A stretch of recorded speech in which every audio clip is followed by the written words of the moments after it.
Hello everybody, welcome to the ProTalks with ProArt. We are here today in the third part of the series, and we are going to look into the ASUS HDR monitor and its use in the color grading and finishing purpose. And today we are joined by Anthony Barry and also our friend David Block. And Hi. David is a CSI colorist based in Hollywood. So David will be the best person to accompany us in our learning journey to understand HDR monitor better in color grading and finishing. I've been working in the Hollywood community for 30 years, give or take, and mostly at post houses up until probably about 11 years ago, where I started my own company. And then I work with remastering older movies, and I work with some newer movies that are shot digitally that need to have more of a modern look to them. How is your impressions about this new HDR monitor? Actually, they're very good. I was pleasantly surprised. I looked at it in SDR and with some limited aspects within HDR, and I was very happy with it. That's safety with a ramp through the middle there. You may be a little bright. Our brightness might need to be adjusted, and on both of them too. But the brightness is not the calibration as much as it is a subjective aspect to how I want to see the signal, on how it's treating the blacks. If it raises them, and I'm tending to correct for that raise image, then when it goes out in broadcast, it will be darker than I want.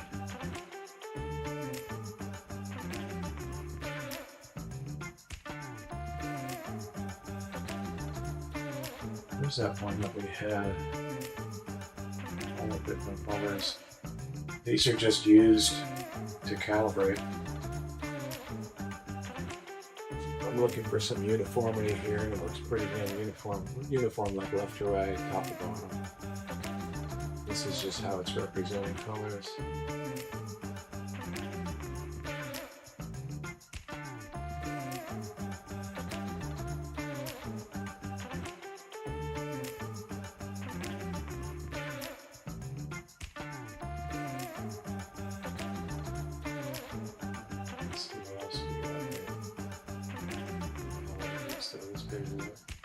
The main RGB, the red, blue, and the green, and the colors in between, magenta, cyan, yellow, from bright to black.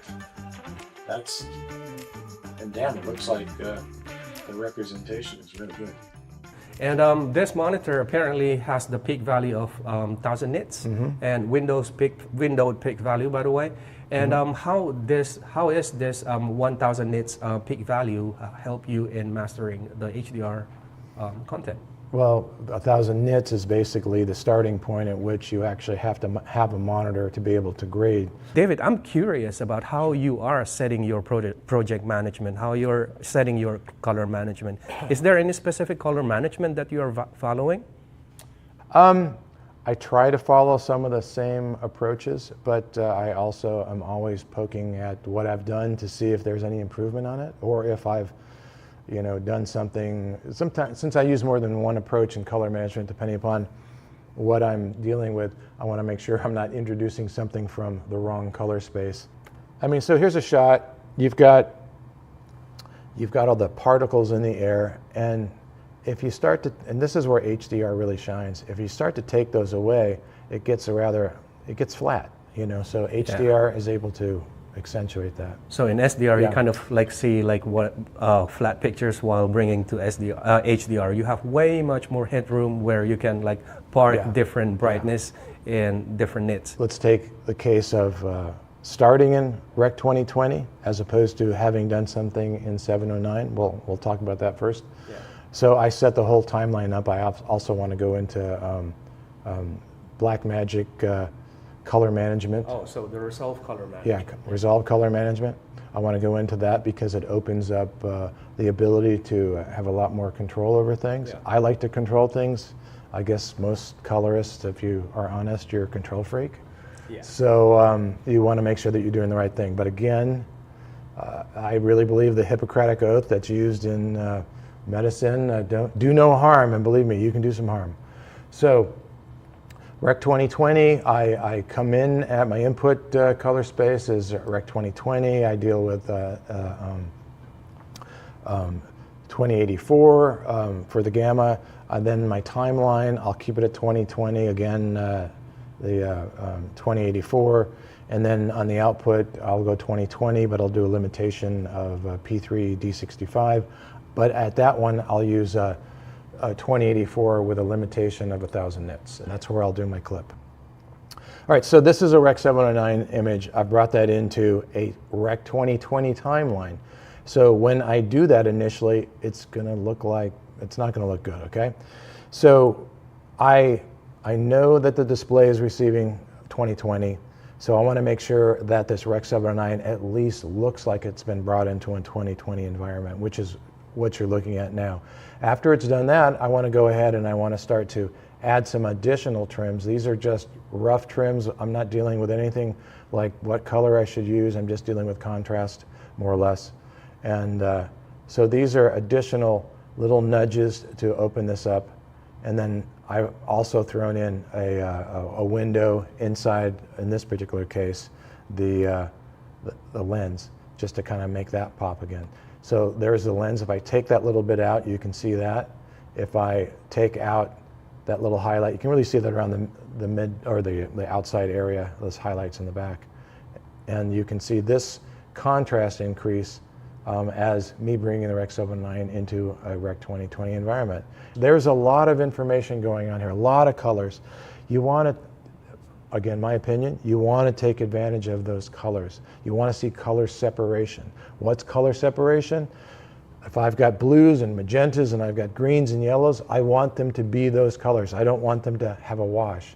Now that is maybe my approach, but keep in mind when you've got a DP, a director, a producer sitting in the room, it's their project, it's not your project. So you need to be able to listen to what they have to say, and you have to try to translate their vision, making it, assimilating their vision to become your vision, and then your task is to then have it visible on the screen so they can say, that's what I'm talking about.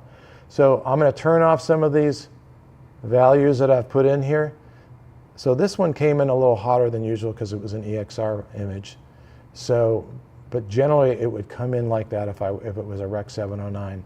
And now I've done some things, again, the same approach, just bringing a little more into what I believe to be a conservative approach to HDR. And then maybe here, not a lot. I'm not talking about, driving these images. Let's push it a little bit, and you can start to see where it might break down. So as I'm pushing this image, now I'm starting to, although you may not be able to see it, clipping on wherever those highlights, probably that yellow light behind her over her shoulder. That's already hitting clip. As I drive that image, you're seeing more of that image start to fall apart. What happens is you're losing detail, basically, is where it's falling apart. But you can go ahead and, so those considerations are part of the process of trying to make your images look good and trying to make whatever it is that the vision they had being represented on the monitor. So it seems more natural. So that wraps up pretty much a general approach to some of the considerations for HDR and also talking about how the monitor handles HDR. So that's pretty much it. It's back to you. With all this talk about HDR, I'm going to give you a really simple example of showcasing details in the highlights and details in the shadow. So I'm going to show you this menu here from a popular video game system to show you kind of how we step through and we look at details in the highlights and we're going to look at details in the shadow. Now, let's look at this little box right here, and you're going to see this logo, this little sun logo, and I'm going to start to brighten it up, and then you'll see it slowly kind of disappears into the background, but you can still see detail there.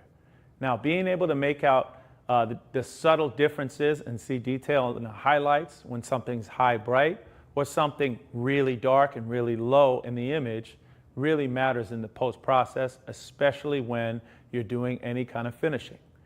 So there might be something hiding in plain sight in the highlights, or there might be something hiding in the shadows, literally. So in here, being able to see, even when I pump this all the way up, just to see that detail, because you can see everything here is set to absolute white, and then this is just slightly off. So again, that's what it looks like, and I'll start to darken it, and you'll really be able to see those details. Again, I'll go from dark to way bright to where it almost disappears here in the background. But with our screen having this much range, I can make out the differences here with this high bright logo inside of here and our synthetic white background. Now, let's flip over to the shadow end of this. So we start out with something that looks kind of grayish black, and the background is true black, right? And now we're going to bring this all the way down to where it's barely visible, but you can still see some details in there. I'll bring it up just a little bit so you can see our sun logo here. And this is important because when you're in this part of the finishing process, all the details really matter. Many times will you see somebody, a crew member wearing black on black thinking they're invisible. Maybe you'll see some cables. Maybe you'll see a logo. Maybe you'll see a coffee cup by somebody's foot. But this is really important because you need to flush out all these details when you're in the finishing process. For a more practical example, I'm going to toss it over to Twain Richardson, who's a colorist and finishing artist based in New York City. Take it from here, Twain. Thank you, Tony. When it comes to online and finishing, there are usually issues and flaws that you won't necessarily pick up in offline that we would pick up in the finishing stage. This is due to two main factors. One, usually in online and finishing, we have a high attention to detail, but also in offline, they're typically working with proxies that won't show up some of the issues that you typically see when you're working with the high res media that we usually work with in online and in finishing. Some of the issues that we usually come across in online and in finishing is dead pixels. And if you look to your top left on this image, you can see I've circled a few dead pixels that you wouldn't necessarily see with the naked eye. But again, working with an image with this high dynamic range, you're able to spot these because they typically stand out. Mm. If I jump over to this image here, it'll be hard for you to tell this image that it has dead pixels again, especially because there's so many particles flying around the screen. But if you look in the top right corner, zoom in here, you see that there's two dead pixels here. Again, this is easily spotted because we're working with the media with such high dynamic range. And again, that's just usually, some of the issues that we deal with. Some of the issues that we usually deal with as well, especially when working with drone shots, is sometimes you'll have hairs on the lenses. Sometimes the propellers from the drones are in the top right or left of the screens. A lot of times you have persons looking up at the cameras, which again, working with proxies, you won't necessarily spot those. Sometimes drone footage does have dead pixels or stuck pixels. Looking at the image before you, it will be very hard for you to tell that, there are dead pixels here, or even that there's someone in the image. If I were to zoom in here, you can see that we have a few dead pixels here, but also we have someone here. Um, Resolve has tools that we can use to, get rid of this. There's a dead pixel fixer that we can use to, pretty much get rid of the dead pixels. But also there's what we have called the object removal tool, which we could use to get rid of an object, or we can use to get rid of a person. So again, in finishing, it's just you just having that high attention to detail.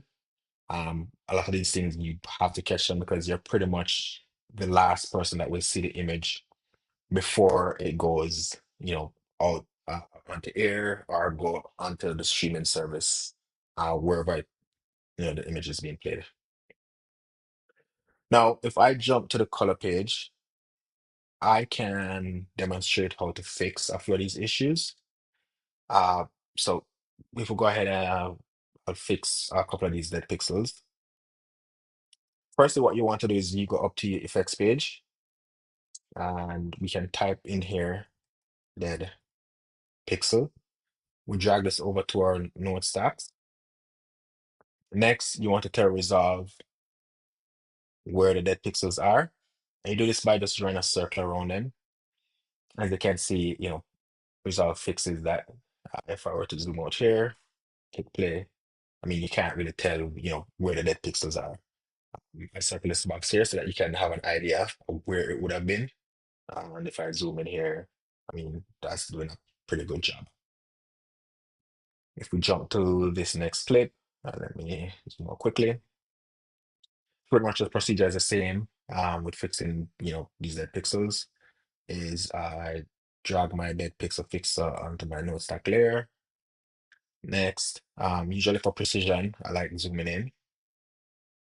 Let's circle the dead pixels, and if I hit play, then you can see Resolve, did a good job of fixing these. Let me zoom out. And that's usually where the dead pixel would have been. And if we zoom in, that's actually a particle, as you can see. These are a few issues that we usually deal with when it comes to online and finishing. I mean, there are other issues that we usually deal with as well, but these typically are the major ones that we have to take care of. Now, the finishing process is a thankless job. You'll do hundreds of hours of detailed oriented work, and if you do a good job, then your job is invisible. If you do a bad job, everybody can tell. Now, keeping this conversation going, I'm going to send it back over to my co-host, Max, who's now in the lab, who's going to showcase some of the latest, greatest tools from Maxon that you can use in your post-production workflow. Take it from here, Max. There are some Maxon tools that you can use in color grading project inside DaVinci Resolve, be it in a standard dynamic range project or in a high dynamic range project. One popular color tools that you may already know is Magic Bullet Looks, which allow you to create show look easily and very quickly. You can use it however you want it to use it in your project.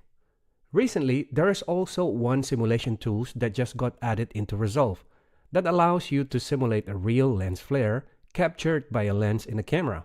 Well, the tool is Real Lens Flare under the VFX category in Red Giant. We'll talk more about these tools later. First, we want to talk about our HDR project. The best method in grading an HDR project out there is to use some sort of color management. And color management allows you to work in a wide gamut working color space, so you won't be losing any excess color information your image is carrying. And from the intermediate or working space, you then can target different displays, be it SDR or HDR display. In Resolve, we can set up our color management through the project settings. Here we have some option to use DaVinci YRGB Color Manage or ASUS. We will use ASUS for this example, but instead of showing you the setup in the project settings, I'd like to set it up in the node editor to give you a better visual reference, so we can observe what is actually happening in our project. And since we want to use ASUS, here I will use ASUS Transform OFX. I will set the input transform to Blackmagic Design 4K film since this footage was captured that way.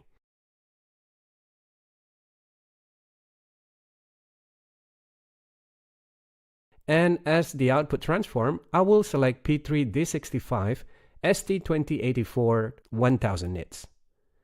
And I will also enable the ASUS reference gamut compressions. By the way, if you are wondering, ST2084 means PQ or Perceptual Quantizer, a transfer function that is recommended by Dolby Vision to handle HDR images.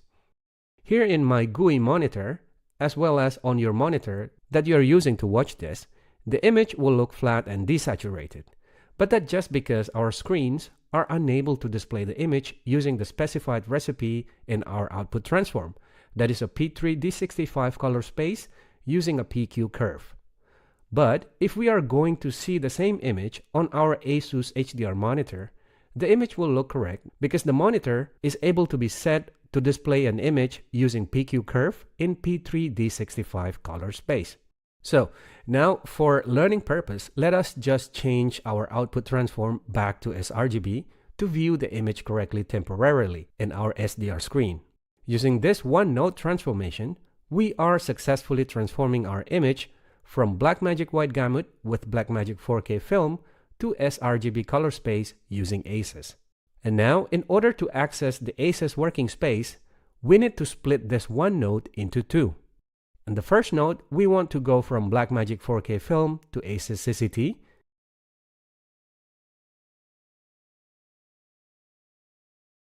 And I will create another node, and here we will set the transformation to be from ASUS CCT, our working space, to our targeted display space, sRGB.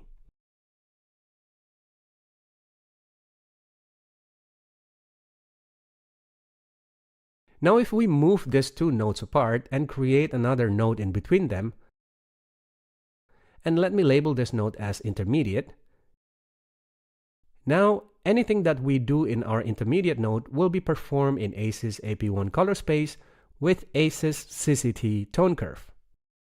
So for instance, if we are going to use Magic Bullet Looks here, we need to set Magic Bullet Looks to take ASUS CCT as both our input and our output. And to do so, we can just go to the in and out color space dropdown inside Looks and set it to ASUS CCT.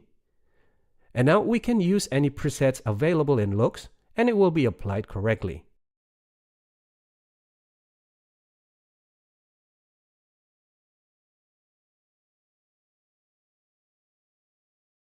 So let me reset this one node. And now let's take a look at the new Real Lens Flare tool.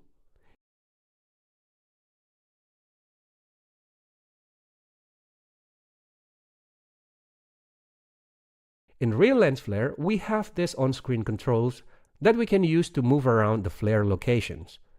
And as we already see, the flare looks very wrong.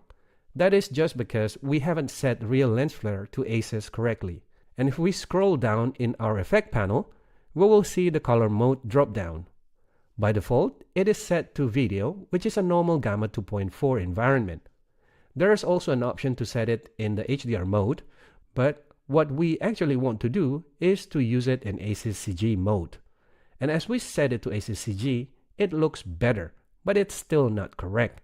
That is because we are in ASUS CCT environment, which have lock curve, and the Real Lens Flare is requiring ASUS CG, which have linear tone curve as its input and output.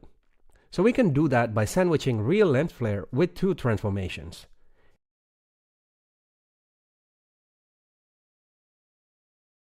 In the first transform, we're going to ASUS CCT to ASUS CG. And on the transforms after Real Lens Flare, we will be setting it from ASUS CG back to our working space, ASUS CCT. And now, if I'm going to disable and enable this node, we can see that the flare is applied correctly to our image in ASUS. So let me label this two transformation correctly then. There are many controls that you can interact with in the effect panels for Real Lens Flare, but the beauty really comes when we are launching the designer interface.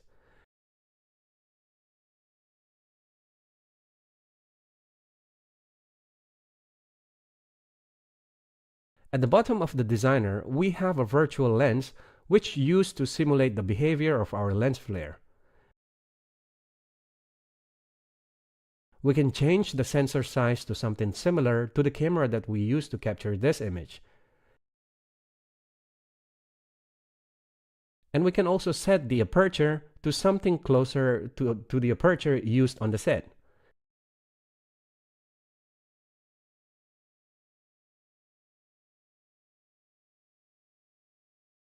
If we want to, we can also change the color temperature of our light source, so perhaps we can change it to something closer to daylight in 5400 Kelvin. And here in this virtual lens, you can also change your lens element characteristic. In Real Lens Flare, there are also some presets that you can choose from, like this spherical primes one, And again, let us change our sensor size and the aperture as well as the light source temperature again.